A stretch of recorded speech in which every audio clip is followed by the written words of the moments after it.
Assalamualaikum warahmatullahi wabarakatuh. Perkenalkan, nama saya Linda dari jurusan Sastra Asia Barat angkatan 2018 Fakultas Ilmu Budaya Universitas Hasanuddin. Pada kesempatan kali ini saya akan membahas tentang fiil wa fa'il. Nah, ini dia RPS yang diharapkan untuk capaian pembelajarannya. Baik, langsung saja untuk materi pertama. Yang pertama kita akan membahas tentang fiil. Tentu bagi sebagian orang sudah tidak asing lagi dengan kata ini. Apa itu fiil? Nah, fiil adalah suatu arti kata yang menunjukkan pekerjaan atau peristiwa yang terjadi pada suatu masa atau waktu tertentu, baik itu masa lampau, sekarang, maupun yang akan datang. Nah, secara umum fiil terbagi menjadi 3. Yang pertama, fiil madhi, yang kedua, fiil mudhari, dan yang ketiga adalah fiil amar. Yang pertama, fiil madhi. Fiil madhi adalah suatu kata kerja yang menunjukkan pekerjaan atau peristiwa pada masa lampau. Artinya, semua yang telah terjadi bahkan 1 detik yang lalu itu termasuk ke dalam fiil madhi. Yang ketiga, ciri-ciri fiil madhi. Ciri-ciri fiil madhi yang pertama adalah menunjukkan atas kejadian masa lampau. Nah, jika kita ingin menganalisis suatu kata dengan menggunakan ciri-ciri fiil madhi yang pertama ini, berarti kita harus mengetahui apa artinya terlebih dahulu. Nah, yang kedua, baris akhirnya adalah fathah. Ini secara umum, maksudnya adalah ketika ia belum dimasuki oleh dhamir atau kata ganti apapun. Yang ketiga, bisa dimasuki oleh qad.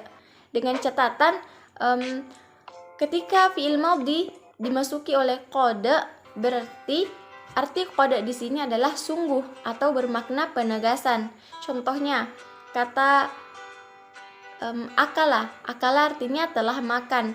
Qad akala berarti sungguh dia telah makan.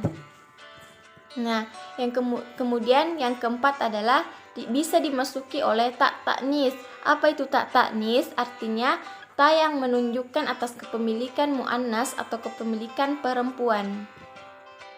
Baik, contoh yang pertama adalah akala. Namun sebelumnya, catatan untuk semua fiil berlaku untuk semua fiil, baik dia madhi, mudhari, amar atau yang lainnya.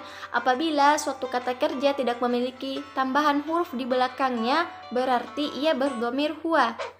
Nah, pada contoh pertama adalah akala, artinya telah makan. Namun jika kata lainkan, bisa diartikan dengan dia laki-laki telah makan.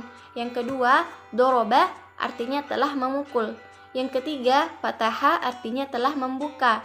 Yang keempat, akhoda artinya telah mengambil. Nah, yang kelima ini, katabat. Kataba itu artinya telah menulis. Ketika ia ditambahkan ta ta'nis yang menunjukkan kepemilikan muannas artinya berubah menjadi dia perempuan telah menulis. Yang keenam, inkasarot. Dari kata inkasaro yang artinya memecahkan, ketika ditambahkan ta ta'nis di akhirnya berarti artinya dia perempuan telah memecahkan. Baik, kita lanjut ke fiil mudhari. Fiil mudhari adalah kata kerja yang menunjukkan suatu pekerjaan atau peristiwa yang sedang terjadi ataupun yang akan terjadi. Nah, jadi waktu sekarang ini ataupun waktu yang 1 detik yang akan datang, 2 detik yang akan datang, 2 bulan ataupun bertahun-tahun yang akan datang, itu masuk ke dalam fiil mudhari. Ciri-ciri fiil mudhari yang pertama menunjukkan atas kejadian yang terjadi pada masa sekarang ataupun masa yang akan datang. Nah, seperti dengan fiil madhi tadi, apabila kita ingin menganalisisnya sesuai dengan ciri-ciri yang pertama, maka kita harus mengetahui artinya terlebih dahulu. Ciri-ciri yang kedua, baris akhirnya adalah dhammah. Ini juga sama dengan fiil madhi. Maksudnya, baris akhirnya adalah dhammah jika ia tidak dimasuki oleh dhamir apapun. Yang ketiga, bisa dimasuki oleh sin, asin, dan sofa. Yang keempat, bisa dimasuki oleh qad. Nah, catatan, apabila fiil mudhari dimasuki oleh qad, maka qad di sini artinya kadang-kadang. Yang kelima, selalu diawali dengan huruf zaidah atau huruf tambahan. Huruf tambahan ada 4. Yang pertama alif, nun, ya, dan ta. Nah, selanjutnya perbedaan kata sofa dan sa.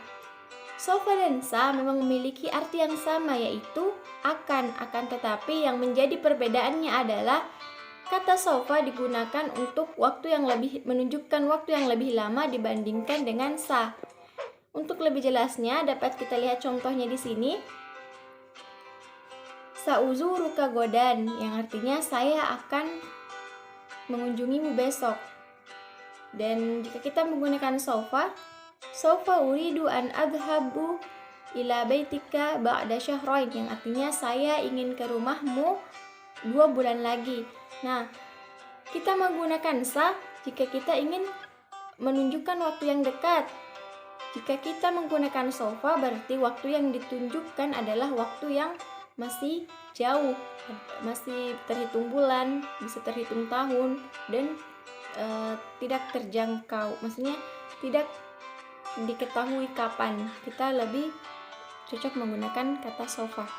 Afwan, di slide ini ada kesalahan penulisan, harusnya baitika, karena sebelum kata baiti itu ada huruf jar yaitu ila, jadi harusnya baitika, bukan baituka. Baik, kita masuk kepada contoh fi'il mudhari. Yang pertama, yaf'alu, artinya melakukan. Nah, karena dia fi'il mudhari berarti artinya sedang atau akan melakukan. Yang kedua, yakulu, sedang atau akan makan. Yang ketiga, yadhabu, sedang atau akan pergi. Yang keempat, yadribu, sedang atau akan memukul. Yang kelima, taftahu, artinya dia perempuan atau dia laki-laki sedang atau akan membuka. Yang keenam, uktubu, artinya saya sedang atau saya akan menulis. Nah, huruf awal seperti ya pada yaf'alu, ya pada yakulu, ya pada yadhabu, ya pada yadribu, ta pada taftahu, dan pada uktubu itu adalah huruf zaidah atau huruf tambahan yang merupakan ciri-ciri kelima dari fi'il mudhari tadi. Afwan, tadi terluput untuk memberikan contoh bagaimana jika kode ini masuk ke dalam fi'il mudhari, sehingga kita kembali ke sini dulu. Nah, tadi dijelaskan jika kode masuk ke dalam fi'il mudhari berarti artinya menjadi kadang-kadang. Nah, contohnya yakulu. Yakulu artinya akan atau sedang atau akan makan. Nah, jika kita masukkan kode yakulu ba'da asar, artinya kadang-kadang dia akan makan setelah asar. Itu salah satu contohnya. Nah, fi'il yang ketiga adalah fi'il amar. Fi'il amar adalah fi'il yang menunjukkan perintah untuk melakukan suatu pekerjaan.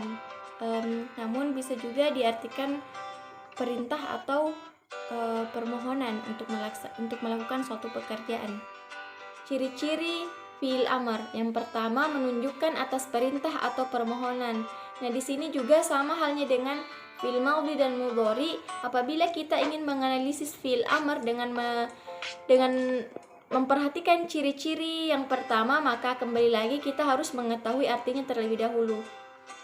Yang kedua, baris akhirnya adalah sukun. Nah, di sini juga apabila ia tidak dimasuki oleh dhamir apapun, maka ciri-ciri kedua ini berlaku. Yang ketiga, bisa dimasuki oleh al-waw jamak, artinya huruf waw yang menunjukkan arti banyak. Maksudnya huruf waw ini menunjukkan banyak orang. 3 orang itu sudah termasuk jamak. Yang keempat, bisa dimasuki oleh ya mukhatab, yang artinya huruf ya yang menunjukkan bahwa orang yang diberi perintah ini adalah perempuan. Kita dapat melihat beberapa contoh fi'il amar di bawah ini. Di sini. Yang pertama, af'al artinya lakukanlah. Yang kedua, kul makanlah. Yang ketiga, idhab pergilah. Yang keempat, idrib pukullah. Yang kelima, iftahu yang artinya bukalah. Nah, di sini kita dapat melihat huruf al-waw jamak yang dimaksud tadi di ciri-ciri fi'il amar. Di sini al-wawnya berarti menunjukkan 3 atau lebih orang yang diperintah atau yang tempat kita memohon. Seperti bukalah berarti dia menyuruh 3 orang untuk membukanya. 3 atau lebih orang untuk membukanya. Nah, yang keenam itu uktubi yang artinya tulislah. Nah, huruf ya mukhatab dari akhirnya ini itulah yang menunjukkan bahwa yang ia suruh adalah, yang ia beri perintah adalah seorang perempuan. Karena asal katanya itu adalah uktub. Yang tadi itu asal katanya adalah iftah. Baik, mungkin pembahasan mengenai fiil dicukupkan sampai di sini. Selanjutnya kita akan memasuki pembahasan mengenai fa'il. Adapun tadi dalam pembahasan fiil, jenis-jenis fiil itu masih ada, akan tetapi hanya disebutkan secara umum tadi. Ada fiil masdar, ada fiil maf'ul, dan yang lainnya. Untuk ciri-cirinya pun seperti ciri-ciri fiil madhi, fiil amar, fiil mudhari itu pun juga hanya disebutkan secara garis-garis besarnya. Jadi disarankan untuk tetap mencari referensi atau bacaan yang lainnya. Terluput juga saya sampaikan tadi untuk fiil madhi, apabila sebagai catatan, apabila kita menemukan suatu kalimat yang ia bermakna akan tetapi ia menggunakan fiil madhi, maka sebagai catatan fiil madhi juga digunakan untuk menunjukkan sesuatu yang berulang-ulang. Contohnya itu pada lafaz azan yang hayya 'alas shalah. Shalah di situ dia baru akan mengajak ayo kita sholat, tetapi dia menggunakan fiil madhi karena sholat itu dikerjakan secara berulang-ulang. Baik, kita masuk ke dalam fa'il. Jika sebelumnya fiil adalah arti kata yang menunjukkan suatu pekerjaan atau peristiwa yang terjadi, maka fa'il adalah orang yang melakukan pekerjaan tersebut atau disebut subjek. Nah, di sini dapat kita lihat pengertian fa'il, yaitu man aujadal fi'la, yang artinya orang yang mendatangkan atau melakukan suatu pekerjaan. Nah, dalam gramatikal bahasa Arab, fa'il didefinisikan ismun marfu'un yaqa'u ba'da fi'li mabni lil ma'lumi wa yadullu 'alal man fa'alal fi'la aw ittasafa bihi, yang artinya isim marfu' yang terletak setelah fi'il mabni ma'lum dan menunjukkan atas orang yang melakukan perbuatan atau yang tersifati oleh fi'il tersebut. Nah, untuk lebih jelasnya kita akan melihat contoh berikut. Contoh yang pertama, qoma Ahmad, yang artinya Ahmad berdiri. Nah, kata qoma di sini adalah sebagai fi'il. Ya, fi'il madhi yang artinya menunjukkan suatu pekerjaan yang telah berlalu. Mengapa tidak ditulis Ahmad telah berdiri? Karena dalam fi'il madhi tidak mengapa jika kita tidak menuliskan lengkap bahwa Ahmad telah berdiri. Yang penting kita mengetahui bahwa artinya di situ menunjukkan bahwa Ahmad itu telah berdiri. Nah, ketika ada fi'il berarti akan ada fa'ilnya. Siapa yang berdiri? Tentu Ahmad. Jadi Ahmad di sini berfungsi sebagai fa'il. Nah, untuk contoh yang kedua, ihmarra wajahu Ahmad, yang artinya wajah Ahmad memerah. Kata memerah di sini juga merupakan suatu fi'il. Jadi kita harus mencari fa'ilnya. Siapa yang wajahnya memerah? Tentu Ahmad. Jadi Ahmad adalah fa'il. Macam-macam fa'il. Yang pertama, fa'il dzohir. Dzohir secara bahasa artinya nampak atau jelas, secara istilah, fa'il dhohir adalah lafaz yang menunjukkan kepada sesuatu yang disebutkan tanpa adanya ikatan, seperti nama orang dan seorang laki-laki ataupun seorang perempuan dan yang lainnya. Yang memang fa'il tersebut disebutkan secara jelas. Dia jelas sebagai fa'il dalam kalimat tersebut. Contohnya, qoma Zaidun fil kursi, yang artinya Zaid telah berdiri dari kursi. Nah, siapa yang berdiri? Tentu kita langsung bisa tahu itu adalah Zaid karena disebutkan namanya dengan jelas bahwa Zaid telah berdiri. Yang contoh kedua, dhahaba Ahmad, yang artinya Ahmad pergi. Kita juga bisa langsung tahu Ahmad di sini berposisi sebagai apa karena fiilnya adalah dhahaba. Siapa yang pergi? Tentu Ahmad. Fa'ilnya jelas. Begitupun dengan contoh yang ketiga, qara'a thalib, yang artinya mahasiswa telah membaca. Kita juga bisa mengetahui siapa yang membaca, mahasiswa, karena orangnya, pelakunya itu memang jelas disebutkan. Yang kedua adalah fa'il mudmar. Mudmar secara bahasa adalah tersembunyi. Nah, secara istilah, fa'il mudmar adalah lafaz yang menunjukkan kepada kata ganti orang yang berbicara atau dhamir mutakallim, orang yang diajak berbicara atau dhamir mukhatab, atau kata ganti orang yang tidak ada atau dhamir ghaib. Nah, contohnya di sini yang pertama, fatahna alkitab, artinya kami telah membuka buku. Mengapa dikatakan tersembunyi fa'ilnya? Karena ia tidak jelas siapa yang membuka buku, tapi yang ditunjukkan adalah kata gantinya. Fatahna berasal dari kata fataha yang artinya membuka. Namun ketika ia dirangkaikan dengan dhamir nahnu, maka ia menjadi fatahna. Jadi fa'ilnya adalah dhamir nahnu tersebut. Yang kedua, naftahu alkitab, artinya kami sedang membuka buku. Nah, sama halnya dengan contoh yang pertama, dia juga dirangkaikan dengan dhamir nahnu atau kami, kata ganti untuk kami. Namun bedanya, yang pertama tadi adalah fi'il madhi, yang kedua di sini yang contoh kedua adalah fi'il mudhari. Yang ketiga, dhahabtu ilas suq, yang artinya saya pergi ke pasar. Siapa yang pergi? Dia hanya menggunakan kata ganti saya, menunjukkan orang yang berbicara. Dari asal kata dhahaba, ketika ia dirangkaikan atau diberikan kata ganti orang yang berbicara atau saya, maka ia menjadi dhahabtu. Jadi dhamir saya di sini, dhamir ana adalah fa'ilnya. Kemudian, nah contoh yang keempat adalah dhahabtum ilal masjid, yang artinya mereka pergi ke masjid.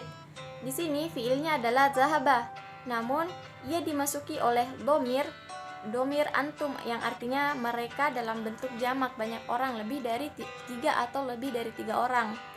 Nah, fiilnya adalah dhahaba, pergi. Siapa yang pergi?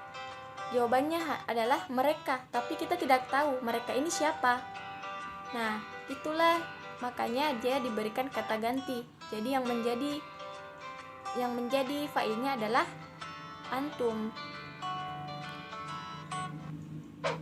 Kemudian contoh yang kelima, jalasat fil kursi, yang artinya dia perempuan, artinya dia, yang kata dia ini ditujukan kepada seorang perempuan duduk di kursi.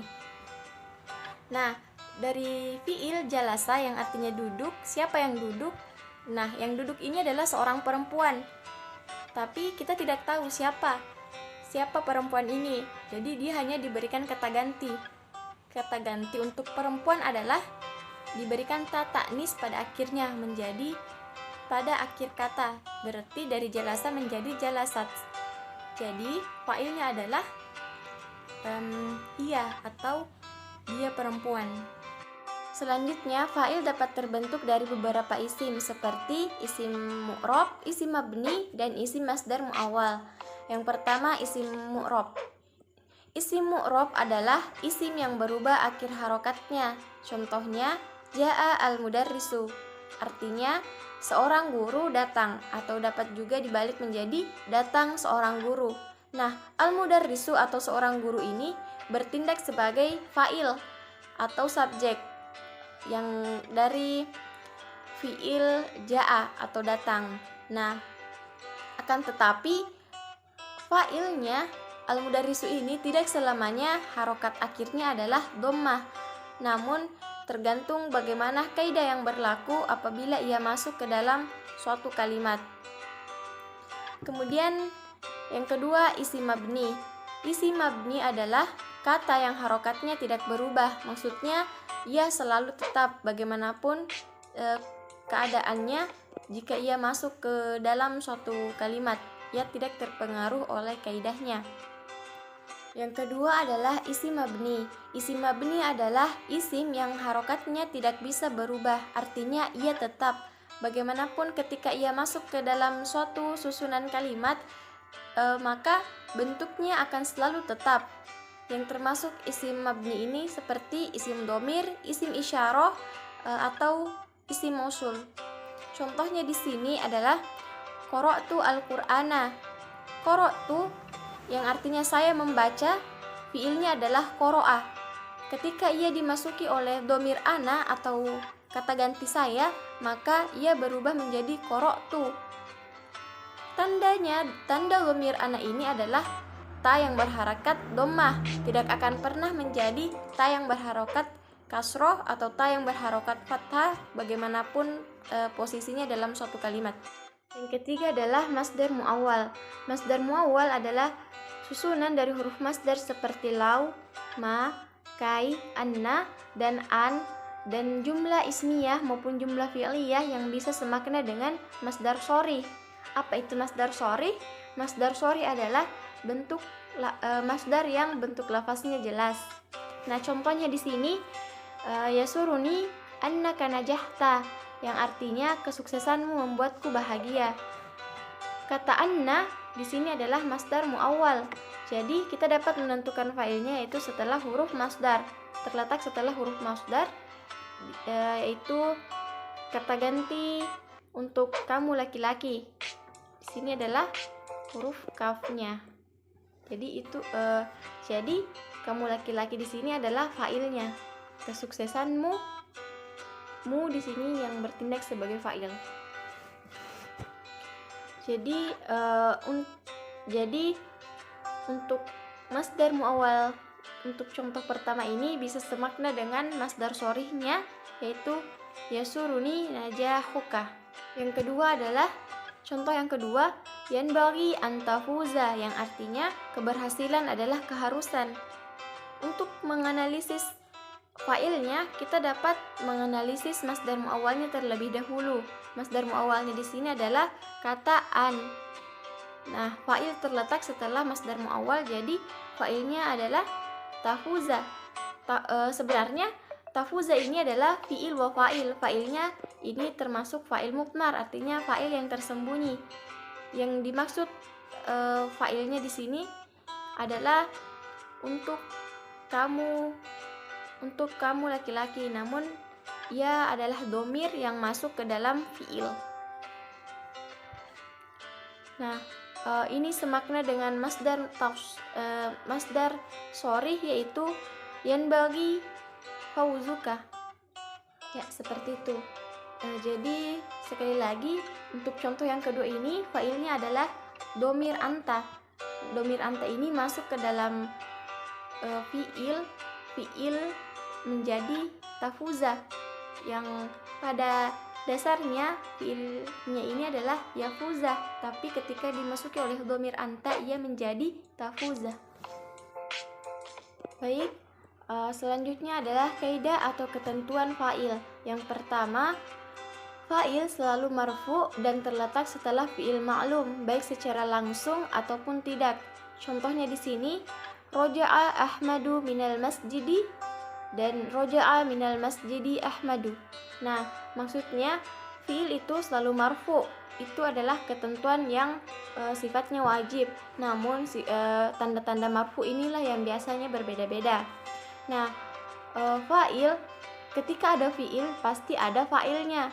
Baik ia terletak setelah fi'ilnya, langsung setelah fi'il, maupun ada beberapa kata yang mengantarainya. Contohnya seperti tadi, roja'a Ahmadu. Nah, Ahmadu ini adalah fa'il yang terletak langsung setelah fi'ilnya, maupun roja'a minal masjidi Ahmad. Ahmad ini fiilnya adalah roja'a dan fa'ilnya adalah Ahmad. Ahmad ini tidak langsung terletak di belakang fiil, akan tetapi ia masih tetap bertindak sebagai fa'il karena artinya itu adalah Ahmad pulang dari masjid. Siapa yang pulang dari masjid itu adalah Ahmad. Contoh pertama dan contoh kedua ini artinya sama. Nah, kaidah yang kedua adalah apabila fa'il berbentuk mufrad, musanna ataupun jamak, maka fiilnya tetap mufrad. Karena ini mengikuti kaidah jumlah fi'liyah. Nah, contohnya di sini jaa al-muslimun, jaa al-muslimu, artinya datang seorang muslim.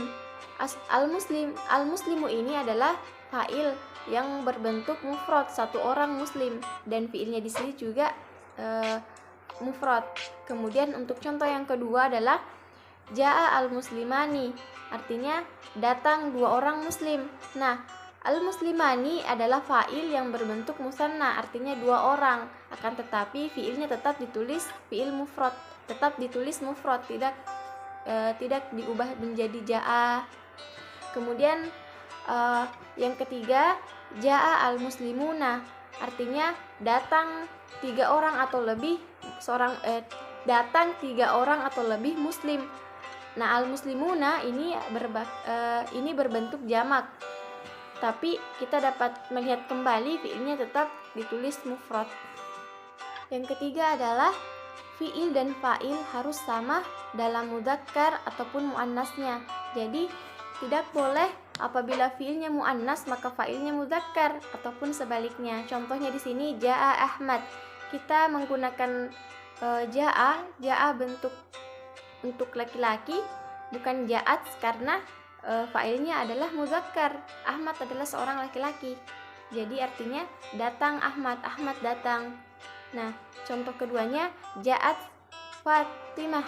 Nah, kita menggunakan ja'at karena yang ditunjuk adalah seorang perempuan. Fatimah itu adalah seorang perempuan. Nah, kaidah yang keempat adalah wajib mentakniskan fiil apabila yang pertama fa'ilnya berupa isim dzohir muannas hakiki. Contohnya tajalisu Hindun atau ja'at Fatimah. Yang kedua, fa'ilnya berupa isim dhamir yang rujukannya ke muannas hakiki maupun majazi. Contohnya idas sama'um faqarat atau Zainabu hadarat. Nah, pada kedua contoh itu yang menjadi fa'ilnya adalah dhamir ghaib muannas.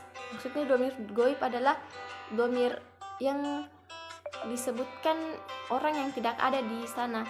Dia untuk perempuan hiya. Ada yang kelima adalah boleh fiil dibuang dari kalimat yang mafhum. Contohnya di sini adalah man takallam. Kita bisa menjawab langsung Ahmad. Nah, padahal asal katanya itu adalah takallama Ahmad, yang artinya tadi siapa yang berbicara, kita jawab langsung Ahmad. Asal katanya itu yang berbicara adalah Ahmad. Ahmad sedang berbicara.